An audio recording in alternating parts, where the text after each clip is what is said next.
Recording in progress. Ya, soalnya kan kita bahas banyak hal sama-sama nih. Ya. Oke, baik. Kita mulai ya, Bapak Ibu. Kita berdoa dulu yuk. Sebelum kita bersama-sama belajar dari kebenaran firman Tuhan, mari kita berdoa. Bapa di surga, terima kasih untuk malam hari ini kami boleh bersama berkumpul di dalam persekutuan di Gereja Kristus Kartini. Untuk kami boleh bersama-sama belajar dari kebenaran firman Tuhan. Biarlah Tuhan yang boleh menolong kami memahami apa yang kami pelajari.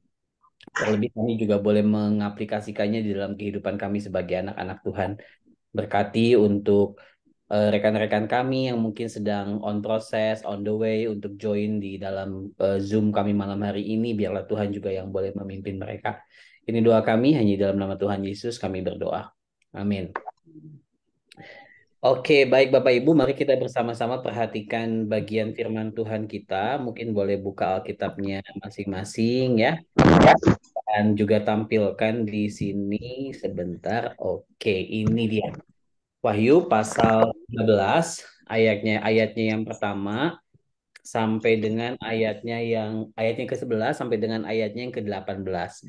Sebetulnya di Wahyu pasal 13 ini ketika berbicara tentang antikris itu sudah dibahas dimulai dari ayat 1 sampai dengan ayat ke-10, kemudian dilanjutkan dengan ayat 11 sampai dengan 18.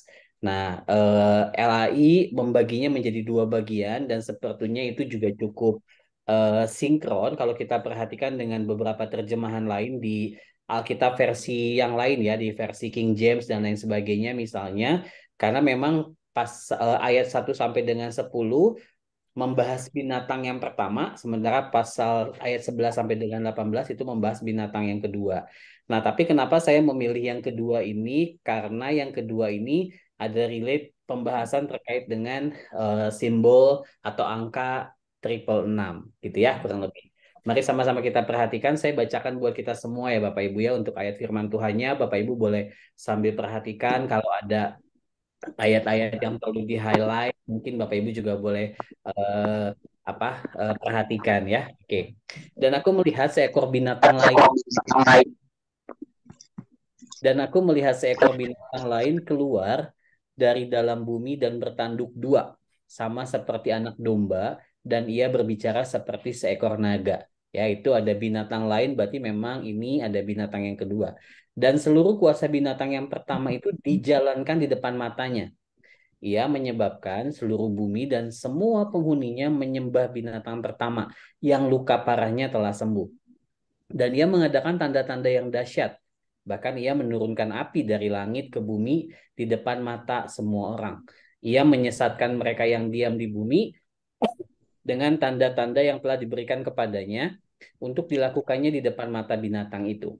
Dan ia menyuruh mereka yang diam di bumi supaya mereka mendirikan patung untuk menghormati binatang yang luka oleh pedang, namun yang tetap hidup itu. Dan kepadanya diberikan kuasa untuk memberikan nyawa kepada patung binatang itu, sehingga patung binatang itu berbicara juga dan bertindak begitu rupa. Sehingga semua orang yang tidak menyembah patung binatang itu dibunuh. Dan ia menyebabkan sehingga kepada semua orang, kecil atau besar, kaya atau miskin, merdeka atau hamba, diberi tanda pada tangan kanannya atau pada dahinya. Dan tidak seorang pun yang dapat membeli atau menjual selain daripada mereka yang memakai tanda itu, yaitu nama binatang itu atau bilangan namanya. Yang penting di sini ialah hikmat. Barang siapa yang bijaksana, baiklah ia menghitung bilangan binatang itu.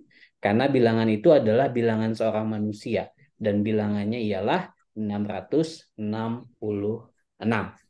Nah, Bapak Ibu, mungkin izinkan saya untuk mengingatkan kita kembali bahwa Wahyu sendiri adalah kitab yang berisi nubuatan dan ada banyak simbol-simbol yang digunakan ya.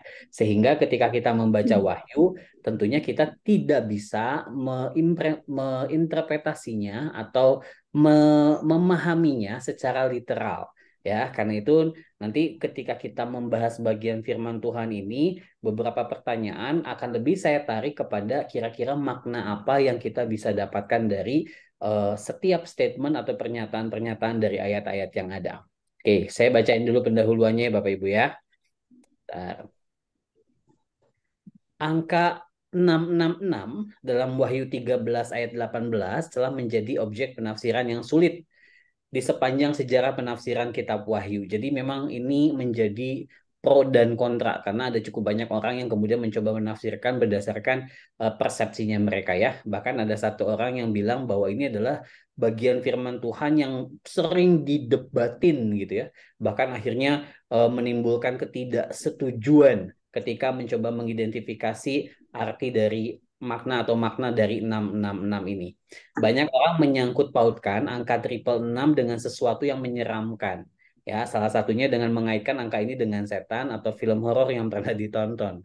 Ada juga yang mengatakan bahwa angka 666 ini terkait dengan Kaisar Nero yang jahat yang memerintah ketika kitab Wahyu diturunkan.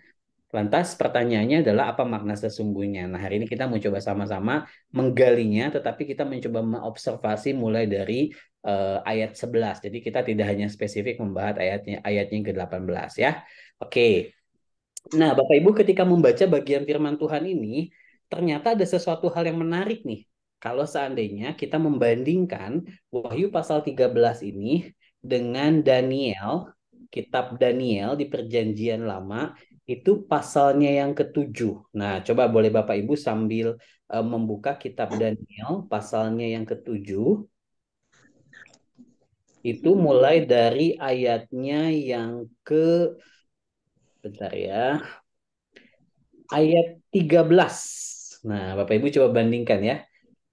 Coba bandingkan kalimat demi kalimatnya ya yang diungkapkan di dalam Daniel pasal 7, 13 dan seterusnya dengan Wahyu pasal 13. Nah, kalau diperhatikan Bapak Ibu, jadi apa yang dicatat di dalam Wahyu ini punya pola yang sama dengan apa yang dijelaskan di dalam Daniel pasal 7. Oke, saya kasih waktu dulu buat Bapak Ibu baca dan kemudian membandingkan ya.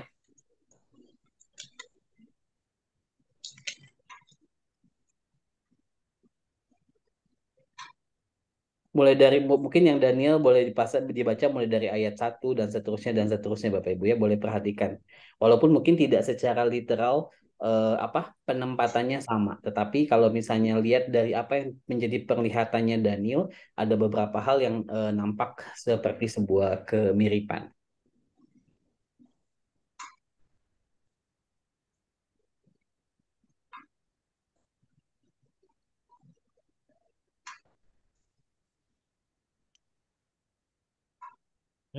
Silakan Ibu Widya. Oke, coba ya Bapak Ibu kira-kira kalau ngebandingin ya Daniel pasal 7 sama Wahyu pasal 13 kita dapat meaning apa? Atau mungkin coba pola pola yang mirip itu apa Bapak Ibu? Silahkan. Itu menceritakan tentang binatang Hmm, sama itu. sama Jadi ya. nubuat Sama. sama ya, Pak Endi. Oke. Nubuatan Daniel dengan di Wahyu itu sama berarti ya. Jadi Hmm, pola keluar binatang dari laut, betul. di bumi. Nah, itu sama Hmm, Wahyu itu ceritanya. hmm, betul. Dari Terus ada apa lagi yang sama? ada binatang dari bumi, Hmm, dari bawah nih, bukan dari atas. hmm. Punya kekuasaan juga. Oke, yang di highlight juga binatangnya sama-sama punya kekuasaan ya. Hmm. Ya, Selain itu apa lagi? sombong. Sombong. Oke, di Daniel pasal 7 ayat 11 ya. Oke, Hmm. Menginjak-injak. terus menginjak-injak. Oke, berarti ada dampaknya ya, ada efek dari kuasa yang digambarkan ya. Oke, Hmm. kalau kita perhatikan di dalam Wahyu pasal 13 ayat 11 sampai 18 pun polanya nampak sama ya. Jadi ada oknumnya nih, ada oknumnya yang muncul nih. Kemudian dijelaskan juga kuasa-kuasa yang diberikan kepada oknum itu ya. Karena kan kalau kita perhatikan si binatang ini kan binatang yang kedua ini mendapatkan kuasa dari binatang pertama. Nanti kita akan gali lebih jauh apa sih bedanya binatang yang pertama dengan binatang yang kedua. Nah, kemudian dijelaskan lagi tentang efek dari kuasa yang dimiliki ya mana semua orang, bangsa, dan bahasa melayani dia. Itu kalau baca di pasal 7 ayatnya yang ke-14. Ya. suku bangsa mengabdi kepadanya dan lain sebagainya. Terus kalau kita lihat di pasal 13 itu juga memiliki poinnya relatif mirip tentang efek dari kuasanya karena dikatakan bahwa di si binatang ini menguasai bahkan di beberapa bidang. Nah, Bapak Ibu, satu hal yang menarik begini. Jadi, ketika kita memahami ini, kita melihat bahwa sepertinya Yohanes yang adalah penulis dari kitab Wahyu ini, ya, Yohanes yang menulis kitab Wahyu ini memang banyak mengutip nubuatan yang dicatat di dalam kitab Daniel. Ya, kenapa, Bapak Ibu? Karena untuk konteks pada waktu itu, situasi yang terjadi terhadap jemaat-jemaat yang ada pada waktu itu, kalau Bapak Ibu ingat beberapa waktu yang lalu kita pernah membahas Wahyu 7 jemaat, ya. Hmm. Gambarannya itu bahwa saat itu mereka sedang mengalami situasi-situasi yang sangat-sangat tidak baik, tidak kondusif, di mana cukup banyak di antara mereka yang mengalami penganiayaan dan lain sebagainya. Jadi sebetulnya secara garis besar Wahyu pasal 13 ayat 11 sampai dengan 18 ini hendak menggambarkan tentang intimidasi yang dilakukan oleh oknum tanda kutip terhadap orang-orang yang percaya, yang kemudian digambarkan di dalam nubuatannya seperti binatang yang kedua yang muncul dari dalam eh, bumi, ya. Oke. Sampai situ dulu ya Bapak Ibu ya. Sekarang kita coba gali lebih jauh lagi ya. Oke. Kan ada dua tuh. Betul ya? Oke, sekarang coba perhatikan Wahyu pasal 13 ayat 1 sampai 10. Wahyu 13 ayat 1 sampai 10 dengan Wahyu pasal 13 ayat 11 sampai dengan 18. Coba, apa bedanya Bapak Ibu? Apa bedanya binatang yang pertama sama binatang yang kedua?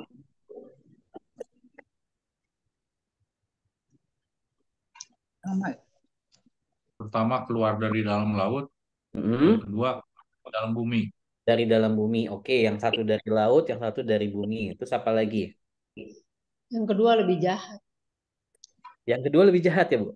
Tahu dari Kuasa mana? kuasanya lebih apa? Dia Bisa. lebih dahsyat dari yang pertama. Oh ya? Dan dia kan di sini dibilangnya apa? Hmm. Membunuh ya, membunuh. Oke, di ayat 12 itu karena seluruh kuasa binatang yang pertama itu dijalan. Tapi kalimatnya kan gini, dan seluruh kuasa binatang yang pertama itu dijalankan di depan matanya, di depan mata binatang yang kedua. Hmm. Betul kan? Ya. Ya. Dia mengadakan tanda-tanda yang dasar bahkan menurun api dari langit bumi di depan mata semua orang. Ia menyesatkan mereka dan bla bla bla bla. Ia menyuruh mereka diam dan kepada diberikan kuasa untuk memberikannya kepada patung dan sebagainya. Menyuruhkan semua orang bla bla bla bla gitu ya. Oke ya. Oke. Kalau di ayat 12 di sana dikatakan seluruh kuasa binatang yang pertama itu dijalankan di depan matanya. Apakah itu mengindikasikan bahwa binatang yang kedua ini jauh lebih menyeramkan, Ya, lebih berkuasa. lebih berkuasa? Oke. Menurut saya malah terbalik. Yang kedua Balik. menjalankan perintah yang binatang Pertama. pertama. Dari mana Bu Evi bisa dapat? Ya dari yang 12 ini di Hmm. dijalankan di depan matanya gitu. Jadi Hmm. seolah yang pertama itu justru kepalanya Mendemonstrasikan ya kuasanya ya. Iya. Hmm. Oke. Terus apa lagi bedanya? Yang pertama menghujat Allah, yang Hmm. kedua menyesatkan. Oke, yang pertama menghujat Allah, yang kedua dia melakukan penyesatan yang mereka yang diam di bumi ya. Ya, Oke, Hmm. apalagi bedanya? tipikalnya beda jadinya ya. Tipikalnya beda ya. Apa yang dilakukannya berbeda gitu ya. Ya, betul. Oke, apalagi Bapak Ibu bedanya? Yang pertama ya sombong. Yang pertama sombong, yang Ya, kedua Bu? dengan kesombongan dan hujatan. Hmm. Kalau yang kedua, Keduanya apa ya?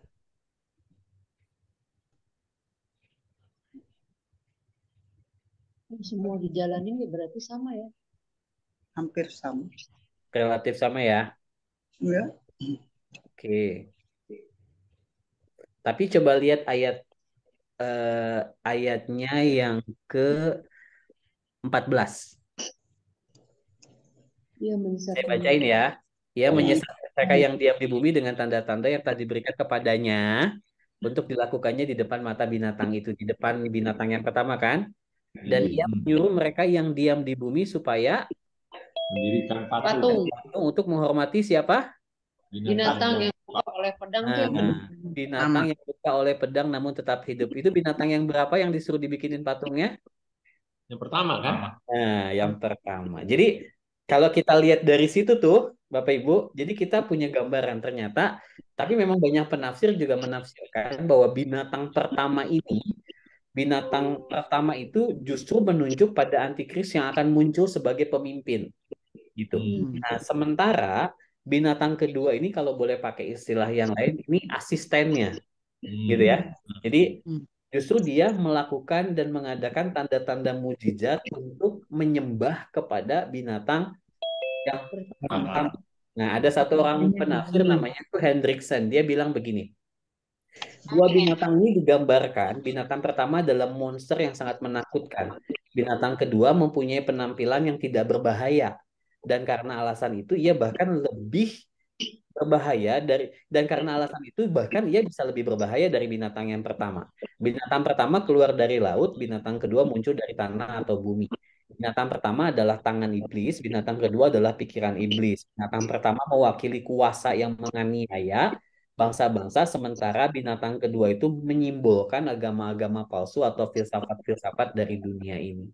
Jadi kalau ditanya apakah dua-duanya menyeramkan, ya sama-sama menyeramkan. Tapi kalau kita perhatikan lebih lanjut, justru sepertinya apa si binatang kedua ini adalah kalau dibilang itu adalah bukan si antikrisnya sendiri, tetapi dia adalah asistennya yang kemudian menyebarkan atau bahkan mengajak orang untuk boleh bersama-sama menyembah antikris ini. Kalau si Hendriksen mengkaitkannya dengan agama-agama palsu, palsu atau filsafat dunia. Dan hal yang sama juga diungkapkan oleh Leon Morris. Ini juga salah satu orang penafsir. Dia bilang justru binatang kedua ini sebenarnya kurang menakutkan dibandingkan binatang pertama. Apalagi Bapak Ibu, di sana disebutin apa di ayatnya yang ke-11 kalimatnya apa Bapak Ibu? Kayak apa Sama bentuknya? seperti anak domba. Nah, jadi imut-imut Bapak Ibu ya. Kayak anak domba, tapi kita nggak boleh lupa ketika berbicara tentang anak domba itu mengarah kepada siapa? kepada Yesus. Tuhan Yesus Kepada, doa Ada kepada domba. Kristus. Betul nggak? Yesus. anak-anak Kepada Yesus, Betul nggak? anak-anak Kristus kan disebut sebagai anak domba Ya. yang disembelih. Betul nggak? Ya. Nah, jadi dari sini kita bisa melihat sesuatu hal yang menarik bagaimana Yohanes menggambarkan tentang sebuah penyesatan yang terjadi. Jadi kalau misalnya mau dipakai bahasa yang sederhana, sebenarnya antikris ini ya benar secara literal dia adalah lawannya atau mungkin istilahnya apa ya? Eh, Kebalikannya dari Kristus.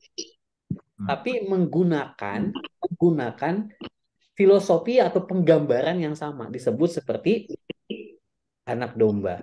Betul ya? Oke. Sekarang sebelum bahas itu kita cari tahu dulu nih ya ciri-ciri binatang yang kedua apa aja ciri-cirinya. Tadi saya sebutin tuh seperti anak domba, kemudian apa lagi? Bertanduk Tapi dua. ekor naga. Bicara seperti seekor naga. Enggak. Ya. Anak domba kayak Tuhan Yesus lemah lembut. Tapi justru katanya berbicaranya seperti seekor naga dan kalau kita nggak boleh, kita mungkin kalau pernah baca Wahyu itu sama ketika penggunaan istilah naga itu seringkali diidentikan dengan iblis ya yang Ya. berkuasa. Betul ya? Oke, terus apa lagi ciri-cirinya? Mengadakan tanda-tanda. Ada kata istilah tanda-tanda yang dahsyat ya. Menurunkan api. Betul. Jadi istilah tanda-tanda yang dahsyat itu Bapak Ibu itu punya makna bahwa orang ini tuh melakukan banyak mujizat gitu. Tapi tendensinya lebih kepada kuasa-kuasa jahat yang dia lakukan. Nah, kalau kita perhatikan ya dari perjalanannya Yesus sebagai eh, Allah yang menjadi manusia itu kita pun tahu bagaimana Yesus melakukan mujizat-mujizat ya. Jadi kita bisa ngelihat nih bahwa seolah-olah secara eh, performance gitu ya, apa yang dilakukan oleh antikris ini mirip dengan apa yang dilakukan oleh Kristus di mana dia melakukan mujizat. Oke, apalagi coba ciri-cirinya.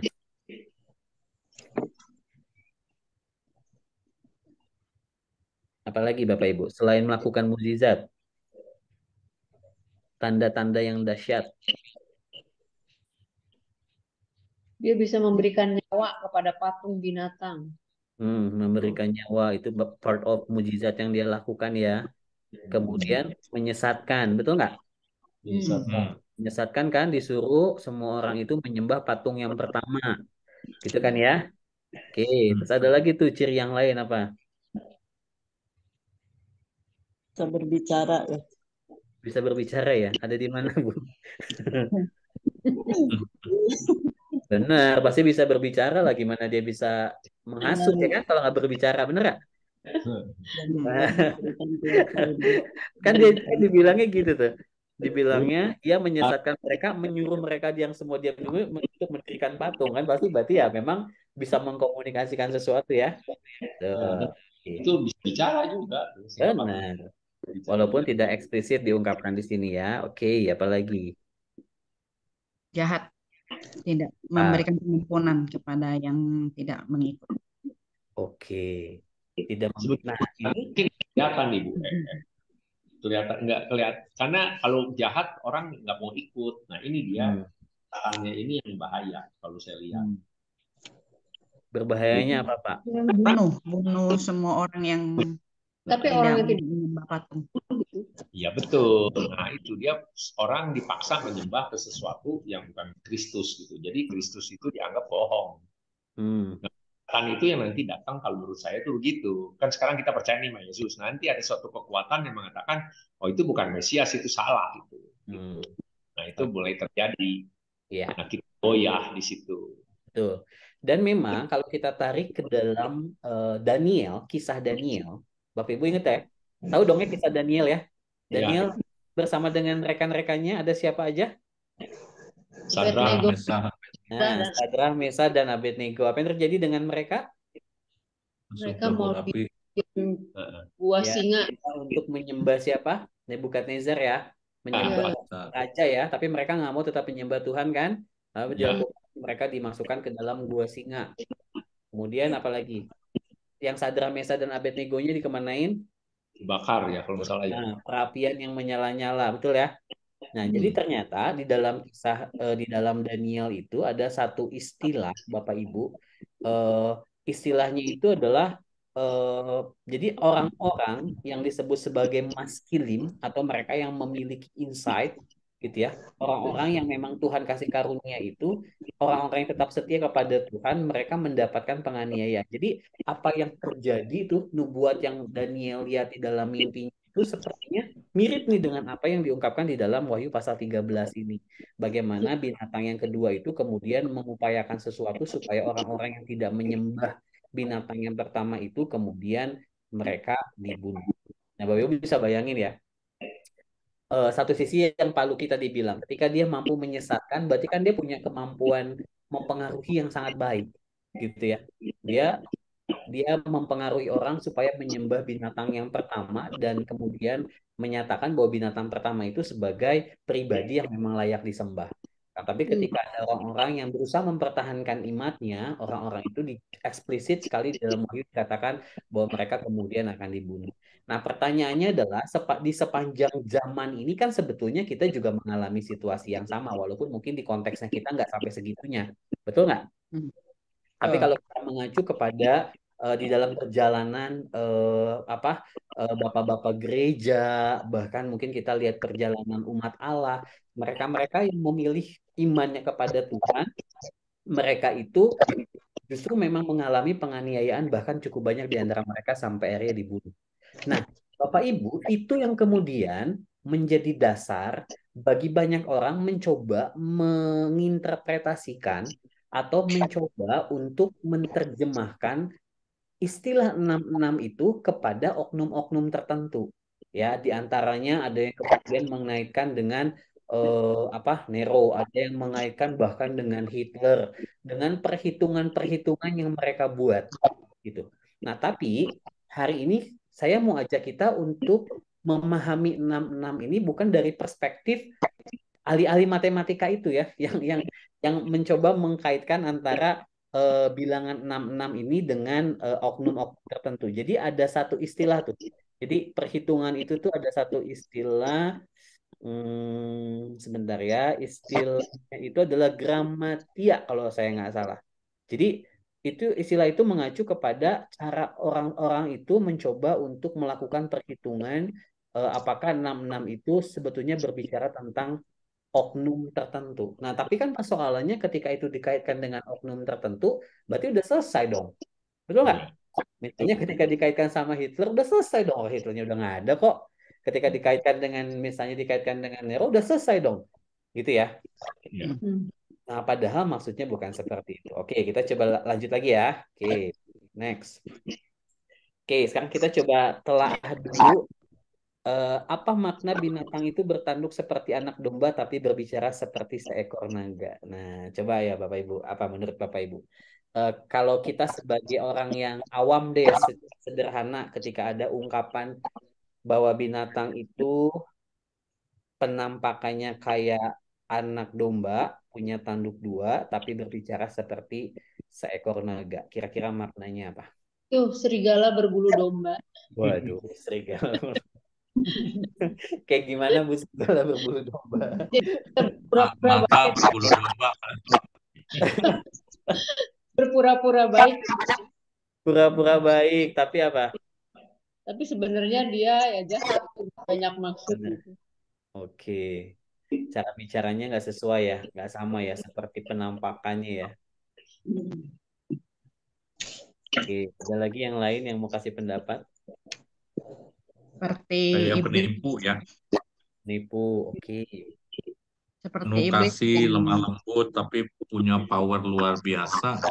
Ya, Dan kejam luar biasa kalau dilihat nih yang nggak ikut dia dibunuh Betul. Jadi di balik kontradiksi. wajah yang lemah lembut itu. Nah, betul. Wajahnya Memang innocent ya. sebetulnya memang kita tuh udah dirusak sama film-film kalau zaman sekarang. Oke. Iblis itu digambarinnya kan wah, sadis. Kalau iblis kejam sadis, ada yang menjadi pengikut, betul nggak? Justru Benar. Betul. iblis tuh halus, nggak kelihatan. Kalau buat lelaki, kalau buat lelaki ini lagi saya remaja itu dikasih tahu sama pendeta, iblis tuh cantik, pakai rok mini katanya gitu, terus pakai kerlingan. Itu kalau ya belum ini mana mau kamu ikut gitu. Itu lagi Benar. sama pendeta. Nah, itu iblis. Jadi begitu melihat di sekolahan ada cewek, hati-hati itu ada iblis. Oke. Gitu. Jadi kita harus buang tuh film Amerika, film Barat tuh buang. Setan udah serem tuh. Sama tuh film-film Indonesia, kuntilanak, itu bohong itu orang. Jadi yang manis-manis, gitu, godaan. Itu. Oke, Bu Evi tadi mau berpendapat apa Bu Evi? oh enggak. Itu seperti iblis yang menggoda dan menyesatkan manusia. Tuh. Baik tapi seperti sahabat, tetapi sebenarnya ingin menyesatkan. Ingin manusia itu musnah gitu. Oke, justru godaan yang membahayakan itu adalah godaan yang menggiurkan ya. Ya. Yang kelihatan Ya. manis, kelihatan Yang seperti menyenangkan manis. gitu ya. Betul. Jadi memang istilah naga seperti yang saya tadi ungkapkan Bapak Ibu, kalau Bapak Ibu membaca pasal 12 dari kitab Wahyu, itu tuh disamakan seperti ular tua yang disebut sebagai iblis atau ya iblis lah ya. Kalau misalnya coba perhatikan di dalam pasal 12, kita coba lihat ya. Karena memang kalau kita di sini ada istilah perempuan dan naga dikalahkan dan lain sebagainya ya. Jadi masih relate tuh dengan pembacaan kita di pasal 13. Jadi kalau kita baca di sana kita bisa melihat bahwa eh, gambaran dari si antikris atau binatang yang kedua ini ya digambarkan seperti sosok yang sebetulnya menyenangkan, makanya dia bisa mempengaruhi, tapi di sisi yang lain tadi diungkapkan bahwa dia sangat jahat membunuh orang. Atau sisi yang lainnya kalau kita tahu bahwa istilah iblis yang dalam bahasa Yunani itu menggunakan istilah diabolos itu artinya raja dusta ya, pendusta di atas segala pendusta ya, karena memang cara bekerjanya ya seperti itu, mendustai kita, kelihatan seolah-olah baik, kelihatan seolah-olah oke, kelihatan seolah-olah benar ya, padahal di balik itu semua bukan itu yang kemudian sebenarnya terjadi. Oke, kita telah lebih lanjut lagi. Ada kekuatan-kekuatan yang mengerikan tuh yang dimiliki oleh binatang yang kedua itu. Dia menguasai 3 sistem di dunia. Apa aja Bapak Ibu? Sistem.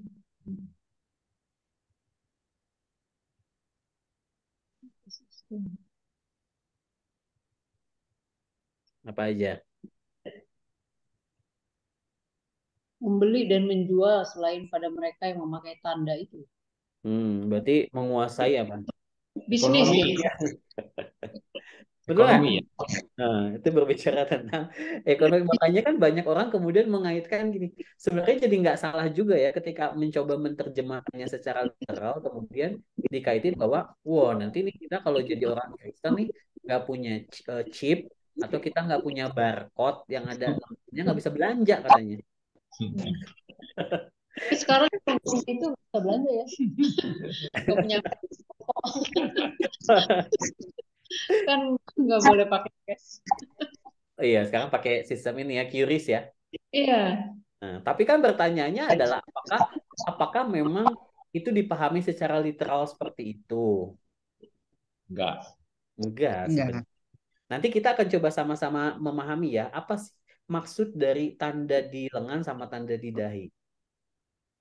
Nanti kita akan coba memahaminya dan kita akan mencoba mengkonekkan dengan kebiasaan umat Allah. Kalau Bapak Ibu tahu ya orang-orang kalau kita baca di dalam Ulangan pasal 6.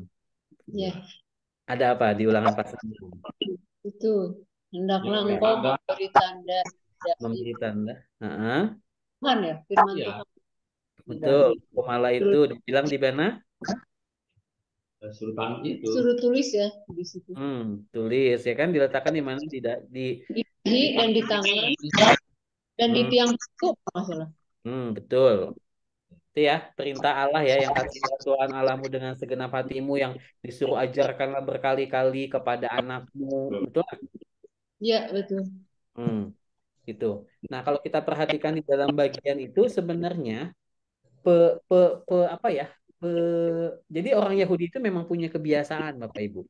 Jadi orang Yahudi itu punya kebiasaan bahwa mereka memang melakukan itu di tengah-tengah keluarga dengan tujuan supaya ya anak-anaknya masih tetap terus mengingat, ya diletakkan di dahi, karena memang makanya kalau Bapak Ibu perhatikan orang Yahudi itu mereka kayak pakai tali Ya. gitu, rupanya udah ketak, termasuk juga di lengannya. Karena dulu saya pernah diajar sama satu dosen saya, dia ahli perjanjian lama. Kadang kalau misalnya dia khotbah terkait dengan membahas Yahudi dan sebagainya, dia pakai ornamen itu tuh ketika dia. Jadi waktu saya baca bagian ini relate dengan dengan kebiasaan umat Allah pada waktu itu. Oke, apalagi kekuatannya selain menguasai ekonomi dunia? Coba perhatikan, bukan cuma sekedar binatang kedua ya, coba dikaitkan dengan binatang pertama juga. Apa saja hal yang menjadi kekuatannya militer kayaknya Pak Andri. Kekuatannya juga dari militer gitu. Dari militer, waduh. Dari mana tuh Pak Yohanes militernya? Ya, kekuatannya itu mungkin dari militer. Apabila itu kan dia antikristus itu mendesak supaya orang menyembah kepada patung itu kan, kalau tidak orang tersebut akan dibunuh. Jadi yang nyuruh-nyuruh nyembah tuh pokoknya kalau udah dari militer ini ya, punya power ya. Iya. Oke. Ketika orang tersebut tidak mau menyembah patung itu, dia akan dibunuh. Iya, diancam bunuh ya. Kekuatan militer dan massa gitu. Oke. Baik. Coba perhatikan pasal 13 ayatnya yang ke apa ya? Kedua kan. Ayatnya yang ketiga sampai dengan ayatnya yang keempat. 3 sampai 4 coba. Ya dia kepalanya udah luka, membayangkannya sembuh gitu kan. Sakti berarti ya. Sakti ya. Karena bisa melakukan banyak ini ya, mujizat ya. Nah, jadi dianggap bahwa memang si antikris ini ya sangat menguasai hal-hal yang memang bukan esensial, penting di dalam kehidupan umat manusia. Bahkan kalau kita perhatikan misalnya ayatnya yang ketujuh, di situ eksplisit ya, dan kepadanya diberikan kuasa atas setiap suku dan umat, bahasa dan bangsa. Betul nggak Bapak Ibu? Tidak ada Betul. bahkan menguasai pemerintahan di dunia. Jadi Bapak Ibu bisa bayangin ya. Ya, dalam hal ini kita bukan mengagung-agungkan si antikris ya. Jadi salah juga kan kalau mengagung-agungkan ya. Tetapi kita melihat betapa ini menjadi sesuatu hal yang sangat serius gitu. Karena ya ada banyak bagian dari dalam kehidupan kita sebagai manusia ini menjadi celah bagi iblis untuk membuat kita berpaling daripada Allah. Betul nggak Bapak Ibu? Ada banyak hal dari bagian dari kehidupan kita yang membuat kita atau iblis menggunakannya untuk kita kemudian berpaling daripada Allah. Apalagi ditambah dengan dikatakan bahwa antikris itu yang melakukan banyak tanda-tanda yang dahsyat, mukjizat, melakukan banyak hal yang membuat orang tercengang-cengang. Nah, Bapak Ibu kalau kita lihat ya di dalam kehidupan perjalanan pengikut-pengikut Kristus di saat Kristus melayani, kan pengikut Kristus itu terdiri dari dua jenis sebenarnya, betul nggak? Nah, ada orang yang adalah murid Kristus, ada lagi yang satu lagi adalah penggemar, Bapak Ibu, bener nggak? Ya, betul. Kalau penggemar itu kan kenapa dia ikut Kristus? Karena terkagum-kagum lihat mujizatnya, betul ya? Waktu roti, 2 ikan, Yesus khotbah di mana semuanya ikutin, semuanya memfollow Yesus. Yesus sampai pernah bilang sama mereka, kamu tuh ikut aku bukan karena memang kamu mau menjadi muridku, tapi karena kamu mau menyaksikan mujizat-mujizat yang aku lakukan. Bahkan kamu ingin merasakan bagaimana mujizat-mujizat itu terjadi di dalam hidupmu. Jadi kalau dikategorikan tuh seperti itu. Nah, si antikris ini menggunakan kesempatan itu untuk menarik orang supaya orang-orang itu kemudian menyembah dia. Nah, manusia itu memang punya kelemahan di bagian itu tuh ketika melihat sesuatu yang mencengangkan, sesuatu yang mungkin tidak biasa terjadi, gampang percaya. Atau bahkan mungkin bukan cuma sekedar percaya, tapi akhirnya kemudian meyakini Bapak Ibu. Betul nggak? Dan itu telah yang digunakan oleh antikris untuk masuk dalam kehidupan kita. Oke, kita lanjut dulu ya. Nah, ini nih. Apa makna tanda di dahi dan di tangan kanan? Dalam ayat 16. Kan tadi udah ya. Itu sama. Ya. Oke. Nah, di dalam penafsiran ada yang mengatakan begini. Simbol tangan kanan itu berarti persahabatan atau persekutuan. Itu kalau kita mengacu kepada Galatia pasal 2 ayat yang ke-9. Hal ini menandakan bahwa mereka itu bersama-sama melawan Allah. Jadi tanda yang diletakkan tangan kanan itu tuh jadi tanda bahwa orang-orang ini bersatu hati untuk mereka bersama-sama sebagai sebuah komunitas untuk bersama-sama kemudian mereka melawan Allah. Satu sisi itu. Sisi yang lain, ketika berbicara tentang tanda yang ada di dahi, itu tuh punya arti bahwa orang-orang ini dipengaruhi oleh filsafat atau pola pikir yang sama. Pola pikir yang sama bahwa antikris itu adalah pribadi yang harus disembah di dalam kehidupan mereka. Nah, jadi Bapak Ibu, yang saya tekankan di sini adalah seperti ini. Ketika wahyu ini menyebut tanda di kanan dan tanda di dahi, kita tidak bisa memahaminya secara literal. Karena waktu dulu saya waktu sekolah, waktu SMA ya saya ingat banget waktu ikut pelajaran agama Kristen tuh ditakut-takutin. Hati-hati lo nanti. Kalau antikris datang nanti kamu ditangkap terus nanti dipasangin chip di dahi kamu, dipasangin chip di tangan kamu gitu kan? Karena dipahaminya secara literal, padahal bukan itu maksudnya. Jadi antikris itu bisa menyesatkan kita dengan cara apa? Dengan cara merubah cara berpikir kita, pemahaman kita terhadap Kristus, atau merubah pemikiran kita terhadap oknum yang tadi. Bahkan kita menjadikan dia sebagai Tuhan di dalam hidup kita.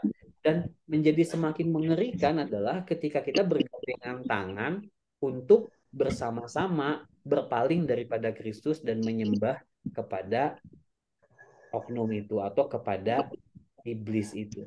Dan yang menariknya ada seorang penafsir Simon Christomaker atau siapa saya lupa, dia bilang bahwa pengikut-pengikut antikris ini memiliki tanda binatang di tangan kanan dan di dahi mereka itu tuh seperti gambaran tentang materai baptisan. Jika tanda pada umat Allah tidak terlihat, maka tanda pada orang-orang tak beriman pun tidak terlihat. Penerimaan tanda binatang itu merupakan peniruan baptisan Kristen katanya. Secara simbol kan kita juga di dalam kehidupan iman Kristen kita kan ada baptisan itu kan adalah juga simbol bahwa kita menerima Tuhan, bahwa menerima Kristus sebagai Tuhan dan Juru Selamat di dalam kehidupan kita. Jadi si penafsir ini melihat bahwa tanda yang di tangan kanan dan tanda di dahi itu bukanlah sesuatu yang secara literal, tetapi sesuatu yang simbol bagaimana kita dinyatakan sebagai orang-orang yang menyembah kepada antikris tersebut. Gitu ya. Jadi Bapak Ibu mulai saat ini jangan takut lagi sama barcode, chip dan lain sebagainya Bapak Ibu ya. Walaupun zaman sekarang kan udah ditakut-takutin lagi kayak begini nih. Kalau zaman dulu kita belum ada Imani, sekarang ada Imani. Imani pakai chip kan ya? Ya. Nah, udah Imani pakai chip, kemudian mulai muncul desas-desus katanya di tangan nih, di kelingking sama di jempol bisa dipasang chip buat terima telepon. Jadi katanya nerima telepon udah nggak perlu pakai handphone lagi, tinggal diangkat tangannya udah bisa nerima handphone gitu, nerima telepon ya. Bapak Ibu kalau saya sih melihatnya secara kemajuan zaman dimungkinkan nggak seperti itu, bisa saja Bapak Ibu ya ditanam implan gitu kan ya, betul nggak? Nah, bahkan kan bisa ditanam, bahkan kayak GPS aja ditanam di tubuh kita bisa nggak? Bisa, pasti kemungkinan itu pasti ada gitu ya. Tapi kan apakah itu mengacu pada antikris? Rasanya bukan itu. Gimana Pak Luki? GPS-nya ditanam di suami, jadi istri bisa monitor suaminya. Oh.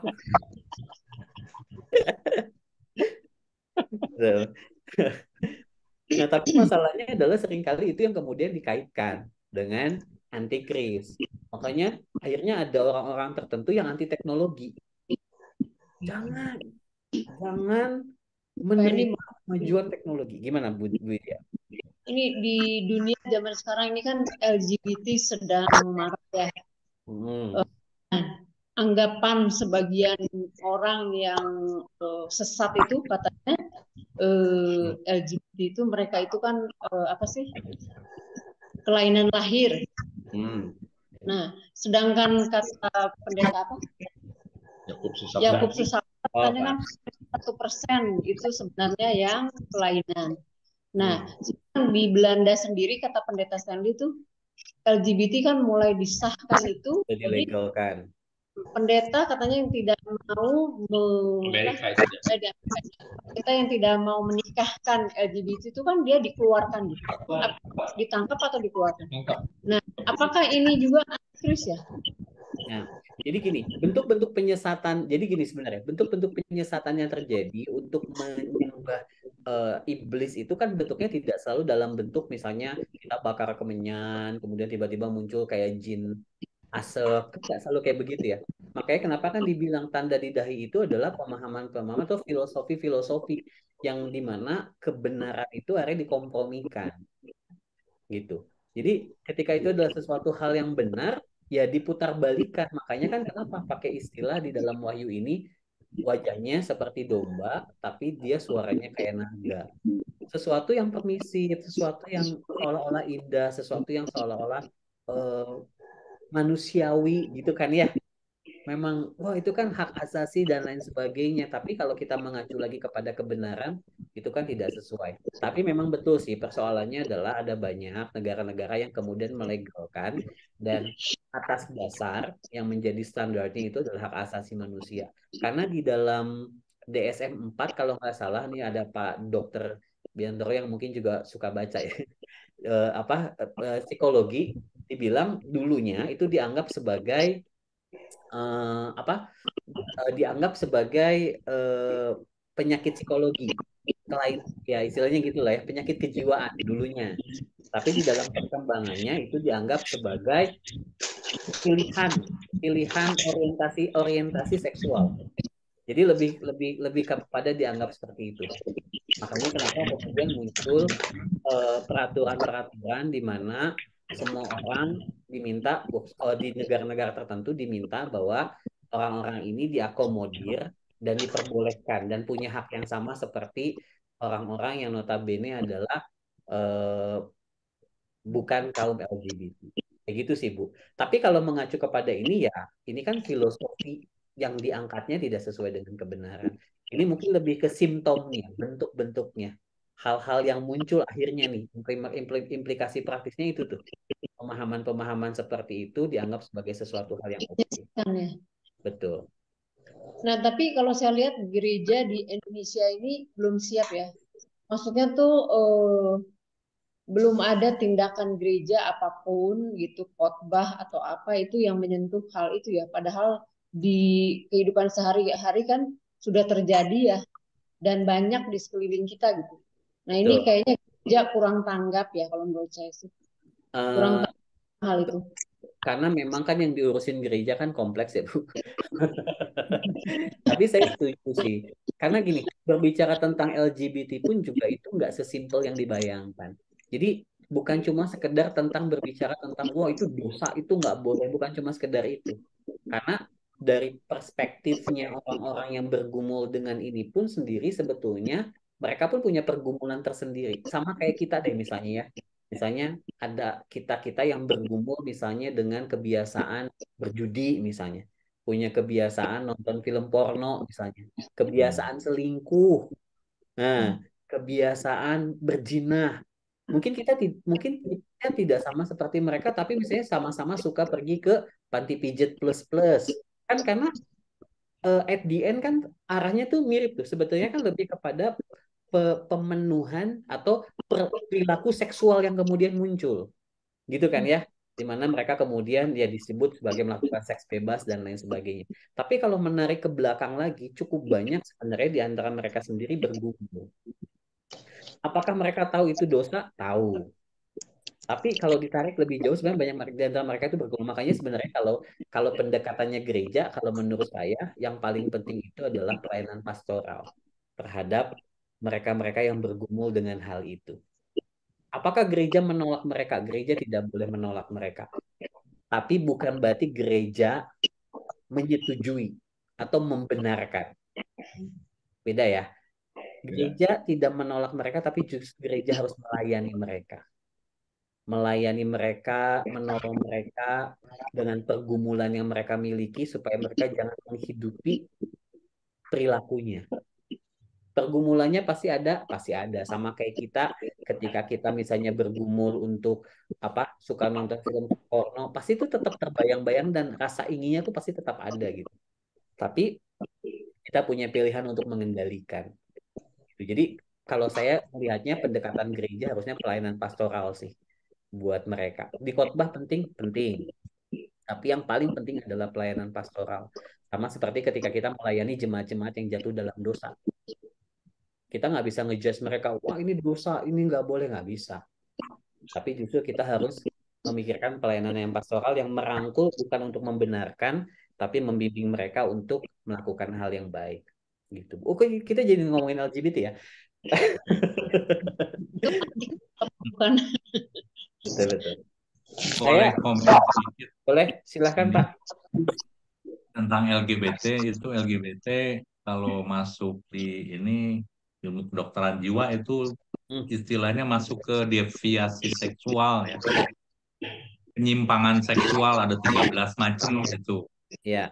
Ya, kalau pernah dengar ada orang yang suka bersetubuh dengan mayat, bersetubuh dengan binatang, itu ada 13 macam, salah satu beberapa macamnya ya lesbian, gay, ya, homoseksual atau biseks itu istilahnya udah penyimpangan seksual yang normal gitu. Penyakit jadinya. Pilihan kan Pak, lebih ke kayak pilihan kan. Ya, akhirnya Dia pilihan. lebih prefer Tapi ke ini, dia lebih prefer ke ini gitu kan. karena tanya hormonnya dominan perempuan, akhirnya jadi Ya, lesbian kayak begitu misalnya. Tapi ya tetap aja mesti dibenerin, itu nggak bener soalnya. betul. Tapi pendekatannya tadi seperti saya bilang tuh, pendekatan pastoral Betul. itu penting sih buat mereka karena cukup banyak mereka-mereka yang bergumul dengan hal itu, mereka punya latar belakang juga yang nggak mudah sih. Entah itu pendidikan di tengah keluarga ya, atau bahkan mungkin pengalaman-pengalaman dalam kehidupan mereka. Cukup banyak tuh yang pernah ngalamin pelecehan dan lain sebagainya gitu. Trauma mungkin ya. Trauma, betul. Oke, nanti mungkin boleh dibahas ya Bu Widya ya hal itu ya. Setuju nggak? Setuju. Kalau anak-anak nggak diterangkan itu, Pak Endi. Iya, Ya, perlu Kalau anak-anak. tanggung jawab papa mamahnya itu. betul. Jadi saya pernah seminar tentang itu, tapi justru saya pakai istilahnya adalah memahami LGBT. Jadi saya pakai istilah itu untuk mengajak anak-anak itu melihat dari kacamata yang lebih luas gitu, bukan cuma sekedar judgement. Wah, itu dosa gitu. Seolah-olah dosa itu jauh lebih buruk dibandingkan dosa-dosa yang lain. Padahal tadi kalau Pak Biandro bilang bahkan di dalam ilmu kejiwaan itu kita juga nggak boleh lupakan bahwa ada orang-orang juga punya pilihan atau preferal kehidupan seksual justru ke binatang, benda mati itu juga ada. Nah, lalu bagaimana kita menyingkapi itu? Karena di LGBT kan tidak mengcover itu tuh, hanya lebih ke gender ya, pilihan gendernya ya. Oke, kita langsung ke pertanyaan terakhir dulu deh ya. Ini menjelang habis nih. Nah, karena ini poin yang paling penting, Bapak Ibu. Nah, sorry. Jadi tadi nih. Salah nih. Harusnya pertanyaannya bukan ini nih. Pertanyaannya adalah harusnya apa makna 666 di dalam ayatnya yang ke-18. Salah copy nih, sorry. Apa makna 666 di dalam ayat yang ke-18? Coba Bapak Ibu. Sekarang saya kasih trigger ya. Saya kasih triggernya ya. Wahyu seringkali menggunakan angka sebagai simbol. Setuju ya? Nah, angka sebagai simbol. Angka berapa yang menyimbolkan kesempurnaan? 7. 7. Oke. Kalau berdasarkan itu saja nih, ketika kita mencoba memahaminya tidak literal ya Bapak Ibu ya. Jadi ada beberapa penafsir menariknya lebih kepada karena kebiasaan di dalam kitab Wahyu memang menggunakan simbol angka. Jadi apa makna angka 666 ketika dikaitkan dengan angka 7 yang adalah simbol dari kesempurnaan? Ini kalau dilihat dari ayatnya sendiri udah jelas nih Pak Andi. Apa? Yang bijaksana baiklah yang menghitung bilangan binatang. Karena bilangan itu adalah bilangan seorang manusia, jadi bukan Tuhan. Makanya angkanya 666. Cuman karena dia punya kuasa, punya mujizat seperti Tuhan, tapi dia tidak bisa sempurna seperti Tuhan. Betul sekali. 777. Jadi justru akhirnya kita dibukakan angka 66 itu bukan angka yang menakutkan justru. Angka manusia. Nah, jadi jangan kalau lihat ada mobil plat nomornya 6 kita minggir ya, udah kayak ambulan lewat kan kita minggir tuh. Takut. Atau ada orang punya nomor handphone belakangnya 666 terus kita jadi takut telepon. Karena secara sederhananya Bapak Ibu, beberapa penafsir menafsirkan bahwa ya mau sehebat apapun dia, seberkuasa apapun dia itu tidak sesempurna seperti Tuhan. gitu. Karena bilangan 666 itu justru menunjukkan ketidaksempurnaan si antikris itu sendiri. Makanya kenapa kemudian di ayat 18 itu pakai kalimat yang menurut saya kalimat paling penting. Yang penting di sini ialah Hikmat. Iya, itu untuk menjawab pertanyaan nomor 8. Hikmat itu datangnya dari mana? Kalau kita baca Amsal, permulaan hikmat adalah Hikmat. akan Tuhan. Tuhan. takut Tuhan. Nah, itu balik lagi hal yang paling penting. Kalau kita nggak pernah takut akan Tuhan, menjadikan Dia sebagai Tuhan yang utama dalam hidup kita, ya hati-hati kalau kita disesatkan. Makanya apa yang diungkapkan oleh Amsal itu luar biasa, Bapak Ibu. Kalau kita baca kitab Amsal kan seolah-olah hal-hal yang praktikal ya, Ya. pengajaran apa. Tapi esensi paling mendasar tuh menarik. Takut akan Tuhan. Bahkan ketika Amsal bilang hati yang gembira adalah obat, itu tuh bukan cuma sekedar berbicara tentang happy, bukan cuma berbicara tentang kegembiraan, tetapi sukacita yang lahir karena apa? Karena takut akan Tuhan. Sukacita yang lahir karena apa? Karena kita menghormati Tuhan, menjadikan Tuhan segala-galanya di dalam hidup kita. Jadi message apa? Bu Mau Evi? tanya, kalau Allah cukup dengan angka 7, kenapa antikristus harus 3 kali 6-nya? Nah, itu 6 aja. itu yang saya nggak dapat jawabannya. Tapi justru 66 itu katanya ya, justru mau dia angkanya berapa banyak 6 juga nggak akan sampai ke 7 katanya gitu, Bu. Mau 6 nggak akan nyampe ke 7. Balak 6. Tetap aja kurang. Bukan simbol itu, Pak Endi. Ya, 66 itu apa Tritunggal kejahatan. ya betul. Lawannya Ada beberapa orang yang juga mengaitkan kepada itu. Ya, Tritunggal kejahatan itu naga, iblis, nabi palsu, yang tadi itu binatang dari bumi, antikris binatang yang keluar dari laut. Jadi mereka Tritunggal sebagai lawan dari Allah Tritunggal. Allah, Anak dan Roh Kudus ya. Betul. Ya, ada beberapa penafsir yang kayak gitu sih mengkaitkannya. Gimana, Bu? Pak Yanes kayaknya punya pendapat deh. Silakan, Soal Pak Yanes. Ya, Pak Endi, saya pernah baca gitu ya dari penulis penafsir yang lain gitu, tapi saya lupa namanya. Katanya yang di ayat bilangan 666 itu, kalau tulisan asli itu seperti sesembahan apa ya, agama tertentu gitu, Pak Endi. Iya. Dan karena pada masa penulisan ini jadi tidak ada yang bisa diartikan gitu, jadi lebih ke ditafsirnya ke 666. Saya pernah baca itu. Harusnya bukan 666 gitu ya? Ya, saya pernah baca dari tafsir yang lain gitu. Oh, saya nggak tahu tuh Pak justru itu. Tapi nanti nggak apa-apa, saya coba cari tahu ya. Maksudnya itu kayaknya sesembahan dari yang lain gitu. Ada gitu. Oh iya, ngerti saya arahnya Pak Yohanes, ngerti sih. Maksudnya angka 66 itu mengacu kepada, ya saya ngerti sih arahnya. Tapi saya nggak pernah baca penafsiran itu tuh. Tapi nggak apa-apa, nanti saya coba cari tahu ya. Karena kalau yang saya baca itu cukup banyak penafsir. Beberapa penafsir itu mengkaitkannya justru dengan itu simbol 7. Jadi 6 itu justru ketidaksempurnaan gitu.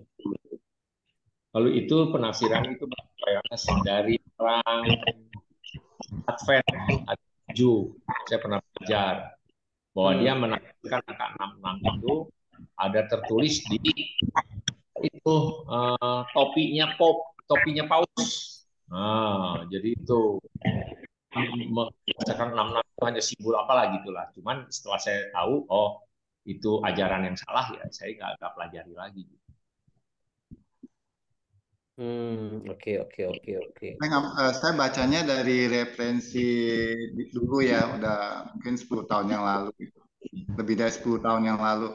Itu di website Isa dan Islam gitu. Saya pernah baca itu. Iya, iya, iya. Nah, oke. Nggak apa-apa Pak Yonas. Nggak apa-apa. Nah, saya coba cari tahu ya Pak ya. Saya baru dengar Josu.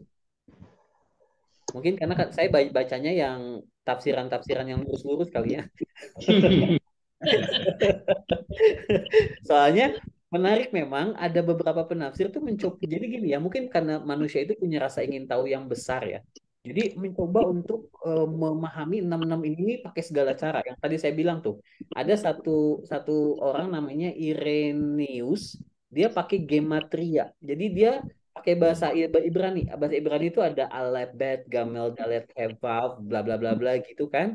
Kemudian dia mencoba mengcombine juga dengan bahasa-bahasa yang lain kemudian dia jumlahin tuh kayak misalnya pakai bahasa Latin dia jumlahin jumlahnya sama dengan 66666 dan katanya itu mengacu kepada Nero gitu ada Ya. yang mengacu dihitung sama dengan Kaisar Gaius gitu jadi pokoknya yang Ini jahat-jahat tuh dimasukin 6 dah gitu kalau gimana. saya pribadi, walaupun tidak usah ditafsir-tafsir ya, Hmm? dari dulu sampai sekarang juga kita tahu siapa apa yang anti Kristus seperti itu, siapa yang suka menganiaya pengikut Kristus, kita juga udah tahu gitu.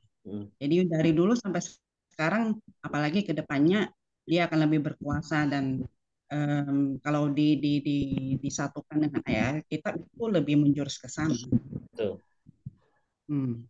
Pasti maksudnya akan banyak bermunculan gitu kan ya Bu ya Iya, antikristus ya akan lebih merajalela seperti itu. betul betul jadi memang Dengan kekuasaan dari ekonomi, dari politik, dari segalanya itu mereka akan lebih merajalela gitu. Apalagi saat binatang pertama itu yaitu iblis mungkin udah mulai bangkit gitu, udah mulai itu dan diberikan kuasa kepada para pengikut antikristus itu, jadi jauh lebih berkuasa lagi untuk melawan pengikut Kristus gitu, orang-orang kudus. betul. Justru memang akhirnya Yohanes sendiri menarik kepada hal yang paling esensial untuk kita aware sebagai orang percaya. Ya, makanya dibilang kan ayat 18 itu tuh, yang penting di sini adalah hikmat. Bagaimana kita sungguh-sungguh hidup, takut akan Tuhan. Jangan takut dengan penganiayaan, jangan takut dengan apa? Penyesatan. Bagaimana kita tetap bisa menjaga iman kita benar di hadapan Tuhan. Berat ya. Sekarang kita bisa bilangnya oh gitu. Giliran tiba-tiba tuh ya penyesatan itu di hadapan kita, ya kan? Nah, lagi butuh duit. Enggak deh. Oke, Ini baik Bapak Ibu. Oke, Bapak Ibu. Kalau di luar negeri gitu ya, di Afrika apa di mana pernah ngeliat tuh ada pendeta bisa bisa menghidupkan bayi dalam kandungan apa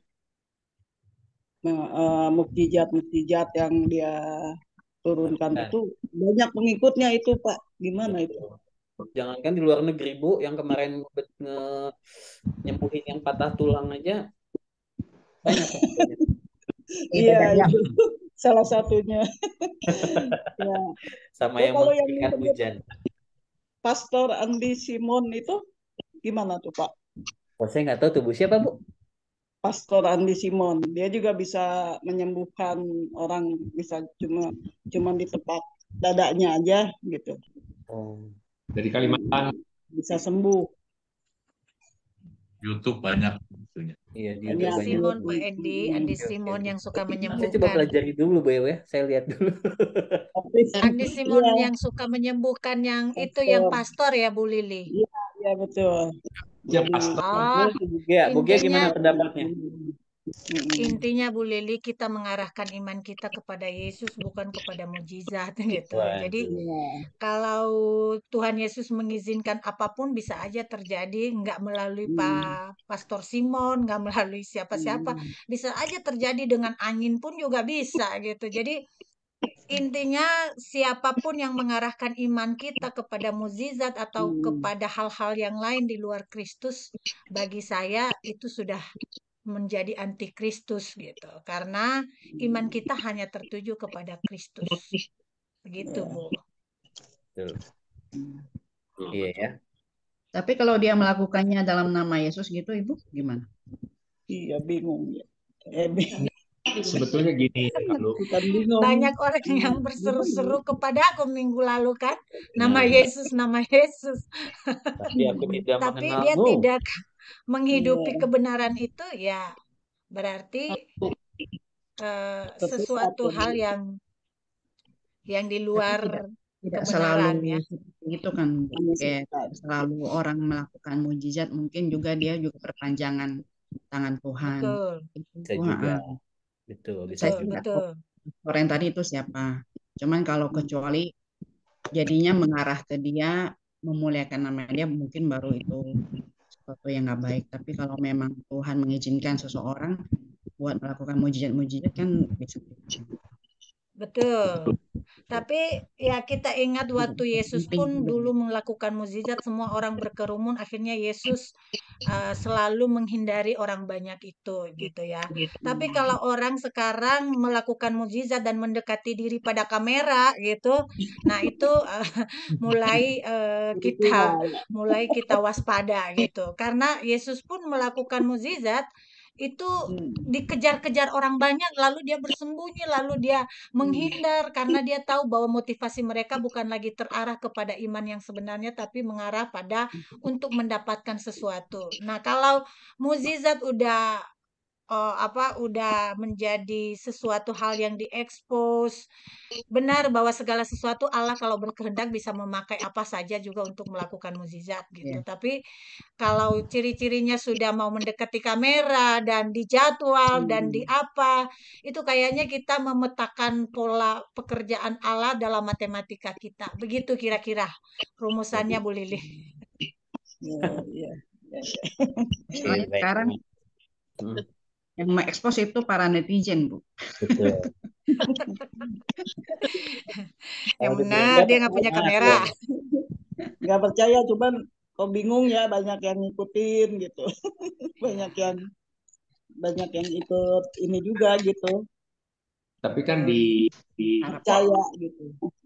Waktu di Injil, ada di 3 Injil kan disebut, ada murid-muridnya ngomong ke Tuhan Yesus, itu ada orang menyembuhkan dalam namamu, padahal bukan muridmu. Kata Tuhan Yesus, ya biar aja mereka melakukan itu. Gitu. Intinya kan gitu. Selama dia tidak menyimpang, ya biar aja. Nah, kalau saya juga setuju dengan pendapat Ibu Gea sama Ibu Evi.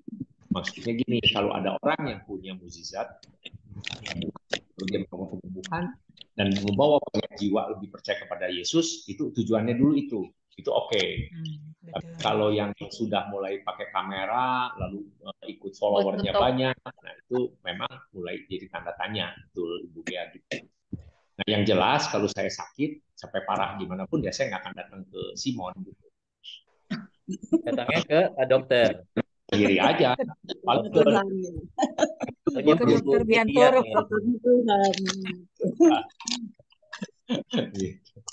Oke, baik Bapak Ibu, terima kasih. Udah lewat 15 menit. Maaf, saya mau silakan Pak Dokter. Tanya dikit berkaitan ini karena nih pertanyaan ini kalau lihat dari rangkaian kejadian yang akan datang, sepengetahuan saya ya, kita sebagai orang percaya, kalau kita sungguh-sungguh percaya, mas kita tidak akan berhadapan dengan antikristus karena kita udah rapture duluan kan? Karena ini antikristus kan baru nongol pada masa tribulasi. 7 tahun masa kesusahan besar itu. Orang percaya kan udah diangkat duluan. Tergantung Pak, tergantung Bapak menganut doktrinnya yang mana. Kalau lihat dari urutan kejadiannya maksudnya. Iya. Jadi memang ada beberapa penafsiran soal eskatologis ya. Wah ini jadi pelajaran katekisasi eskatologis. Jadi ada yang menganggap bahwa kerajaan 1000 tahun ini terjadinya nanti misalnya orang kepercayaan naik dulu gitu kan, baru antikristus datang membuat kesusahan dan lain sebagainya. Tapi ada yang berpendapat ini adalah sesuatu yang memang akhir zaman itu ya terjadi seketika misalnya kayak gitu. Oke gini deh, kita bahas ya 2 minggu lagi gimana? Boleh. Eskatologis ya, waduh, PR saya tambah berat ya kayaknya. 10 tahun. Ada kerajaan 1000 tahun gitu. Nanti saya dibantu Bu Gia deh kalau gitu. Lagi. Ya, sekalian buat jawab pertanyaan nomor 8, yang paling gampang kita mesti belajar yang benar itu adalah yang lagi kita pelajarin ini, misalnya ya apa, kalau di 1 Yohanes kan ada dibilang ujilah roh itu, ya apakah itu berasal dari Allah. Paling gampangnya kalau dia memang menghujat atau menyangkali Kristus berarti bukan dari Allah, seperti itu. Dan kayaknya kita memang mesti makin giat belajar supaya kita tahu yang benar itu apa, sehingga kita tidak mudah disesatkan seperti itu. Karena banyak orang Kristen yang misalnya orang jemaat yang sepertinya nggak mau tahu, udah cukup bergereja seminggu sekali, udah ibadah seperti itu, terus anaknya dia mau ikut kemana, ikut minggu ini ke gereja ini, nanti ada yang mujizat ikut ke gereja sana, seperti itu, dia nggak peduli. Banyak yang seperti itu ya. Itu justru orang tua mesti diajarin bahwa mereka juga mesti mengajar anak-anaknya yang benar itu apa gitu. Nggak cuma seperti itu kan. Itu komentar saya sih. Betul sekali. Tadi kalimat yang bagus tuh, bagian firman Tuhan yang baik, ujilah roh itu. Ya karena memang Tuhan memberikan kepada kita hikmat untuk terus menguji. Apakah ini sesuai dengan yang Tuhan kehendaki, sesuai dengan kebenaran atau tidak. Baik Bapak Ibu, jadi kita ketemu 2 minggu lagi ya. Ya. Mudah-mudahan saya nggak lupa. Thank you Pak Luki udah ngingetin. Saya udah bikin bahannya, terus tiba-tiba Pak Luki ngingetin tadi malam ya Pak? Atau tadi pagi ya? Tadi pagi. Iya. Biasanya tuh ada Keke yang ingetin. Makanya sebenarnya sepi amat ya. Belum diingetin gitu. Link nggak dikasih ya? Iya, betul. Ini PA atau enggak ya? Atau yang saya yang salah gitu. Tapi nggak apa-apa. Nggak apa-apa, kita saling mengingatkan ya. Ini sedikit, boleh nggak? Boleh. Ya. Jadi terus saya bisa simpulkan dari 2 kali pelajaran itu dari Pak Endi. Saya bisa simpulkan bahwa setiap era itu selalu ada antikristus yang sesuai dengan Yohanes yang Pak Endi ajarin kemarin itu. Ya betul dong. Ya. 1 Yohanes 2 ayat 18 sampai 20 kan gitu kan. Jadi selalu ada zaman-zamannya.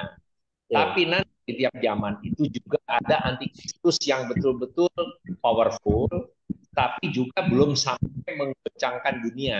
Jadi belum terakhir. Nah, jadi kalau saya simpulkan itu ada yang istilahnya saya dapat juga tuh dari YouTube, dikatakan bahwa ada fulfillment seperti di kitab Daniel. Kitab Daniel kan udah digambarkan. Nah, lalu Tuhan Yesus juga pakai istilah kitab Daniel di Matius 24. Nah, itu. Jadi itu kan akan kehancuran Allah itu kan. Yang satu katanya itu Daniel itu sudah digenapi oleh Antiochus Epiphanes, curnya Israel secara sejarah, Yerusalem gitu kan, dan ini ada Antiochus ini raja yang gila sekali dan banyak membunuh orang-orang Yahudi. Nah, itu udah digenapi itu dari gambaran pembuatan dari. Nah, tapi di Matius 24 kembali lagi disinggung oleh Tuhan Yesus tentang kitab Daniel itu. Nah, itulah ceritanya bait Allah di Kaisar Titus, yang bait Allah hancur sampai orang Kristen itu Kristus selamat karena sudah dikasih tahu suruh bunuh. Nah, ini digambarin lagi, jadi ini bisa terjadi antikristus. Jadi kita sebetulnya nggak usah takut karena belum sampai masa akhirnya gitu. Jadi selalu ada, zaman kita pasti nanti ada, tapi belum tentu terbesar antikristus. Tapi bahkan sampai akhirnya pun ya seharusnya kita nggak takut Pak. Betul. Ya. Yang adalah kita hidup takut akan Tuhan. Baik Bapak Ibu, terima kasih untuk diskusi malam hari ini, seru banget ya. Kalau ada ide-ide tema boleh juga supaya kita juga bisa ini, dan alangkah indahnya kalau Bapak Ibu juga sebelumnya baca-baca, which is bagus ya, maksudnya kita diskusinya bisa lebih hidup, saling mengisi nih satu sama lain ya. Oke, baik, kita akan menutup di dalam doa. Mari kita bersatu dalam doa Bapak Ibu.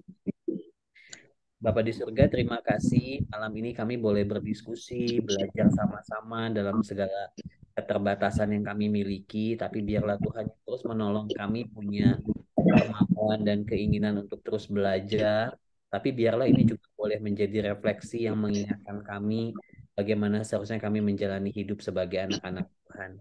Kami tahu banyak tantangan yang akan kami hadapi, tetapi biarlah kami berpegang teguh kepada kebenaran firman Tuhan, dan kami boleh menjalani hidup dan panggilan kami untuk boleh menjadi anak-anak Tuhan yang takut akan Engkau, dan boleh sungguh-sungguh menyerahkan hidup kami dipimpin sepenuhnya oleh Tuhan. Ini doa kami menyerahkan malam yang menjadi bagian kami, hanya di dalam nama Tuhan Yesus kami berdoa. Amin. Amin. Bapak Ibu, sampai ketemu lagi.